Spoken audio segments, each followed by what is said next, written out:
एक सुनसान जंगल के बीचों बीच एक हवेली खड़ी थी। लोग इसे भूल भुलैया हवेली कहते थे। कहते हैं इस हवेली में जो गया वो कभी वापस नहीं लौटा। मगर ये बात आदित्य जैसे निडर लड़के को रोक नहीं सकी। उसने अपने 4 दोस्तों नीरज, प्रिया, समीर और कृतिका के साथ तय किया कि वे इस हवेली का रहस्य जानने जाएंगे। शाम को सूरज डूबते ही पांचों उस हवेली की तरफ निकल पड़े। जंगल का रास्ता सुनसान और डरावना था। पेड़ों से टकराती हवा अजीब सी आवाजें निकाल रही थी, जैसे कोई फुसफुसा रहा हो। यह सही आइडिया नहीं है, प्रिया ने कांपते हुए कहा। डरने की कोई बात नहीं, ये सब लोगों की बनाई कहानियां हैं, आदित्य ने हंसते हुए जवाब दिया। हवेली के पास पहुंचते ही पांचों को महसूस हुआ जैसे वहां की हवा ठंडी और भारी हो गई हो। हवेली का दरवाजा आधा टूटा हुआ था और अंदर से अंधेरा ऐसा जैसे किसी ने रोशनी को निगल लिया हो। क्या हम अंदर जा रहे हैं? कृतिका ने घबराते हुए पूछा। हम यहां तक आ ही गए हैं, अब पीछे हटना बेकार है, आदित्य ने कहा। दरवाजा खोलते ही एक तेज चीख हवेली के अंदर से गूंज उठी। ये किसकी आवाज थी? नीरज ने घबराकर पूछा।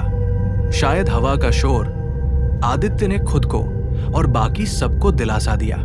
जैसे ही वे अंदर घुसे उन्हें एहसास हुआ कि ये जगह साधारण नहीं थी। दीवारों पर अजीब अजीब चित्र बने हुए थे। हर रास्ता एक जैसा दिखता था। प्रिया ने धीरे से कहा, यहां सब कुछ ऐसा लग रहा है जैसे हमें उलझाने के लिए बनाया गया हो। जैसे जैसे वे अंदर बढ़ते गए हवेली और भी डरावनी लगने लगी।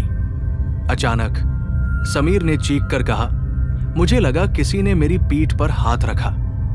सभी ने पलटकर देखा, मगर वहां कोई नहीं था।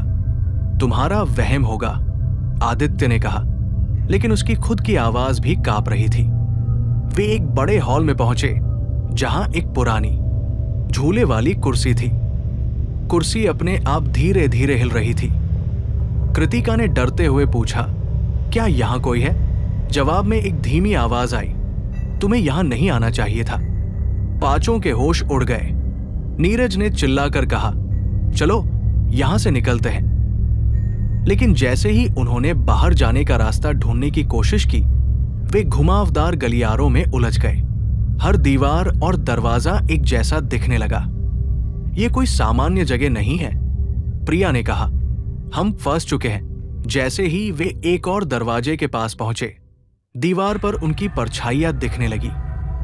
परछाइयां चल तो रही थी, मगर उनका हिलना उनके शरीर के मूवमेंट से मेल नहीं खा रहा था। ये क्या हो रहा है? समीर ने डरते हुए कहा। अचानक परछाइयां दीवार से अलग होकर जमीन पर गिर पड़ी और उनकी ओर रेंगने लगी। पांचों ने जोर से चीखते हुए भागने की कोशिश की। भागते भागते वे एक कमरे में पहुंचे जहां एक पुरानी डायरी पड़ी थी। आदित्य ने जल्दी से उसे उठाया और पढ़ना शुरू किया। उसमें लिखा था, जो कोई भी इस हवेली में आता है वो इसका हिस्सा बन जाता है। ये जगह खुद एक जीवित भूल भुलैया है जो लोगों की आत्माओं को कैद करती है। तभी कमरे का दरवाजा बंद हो गया और हर तरफ से दीवारें हिलने लगी। ऐसा लग रहा था जैसे पूरी हवेली सांस ले रही हो। हम यहां से बाहर कैसे निकलेंगे? प्रिया ने रोते हुए कहा। कोई रास्ता नहीं है, आदित्य ने धीरे से कहा। अचानक पांचों को अलग अलग दिशा में खींच लिया गया। हर तरफ से चीखें गूंजने लगी। किसी को पता नहीं चला कि उनके साथ क्या हुआ। अगले दिन गांव के कुछ लोग हवेली के पास गए और देखा कि वहां किसी के पैरों के निशान नहीं थे, लेकिन हवेली की खिड़कियों से उन्हें 5 परछाइयां दिखी। वे परछाइयां अब हवेली का हिस्सा बन चुकी थी। आज भी जब रात में हवेली के पास से गुजरो तो 5 परछाइयां तुम्हें हवेली के अंदर बुलाती नजर आएंगी। पर याद रखना, जो एक बार अंदर गया वो कभी लौटकर नहीं आया।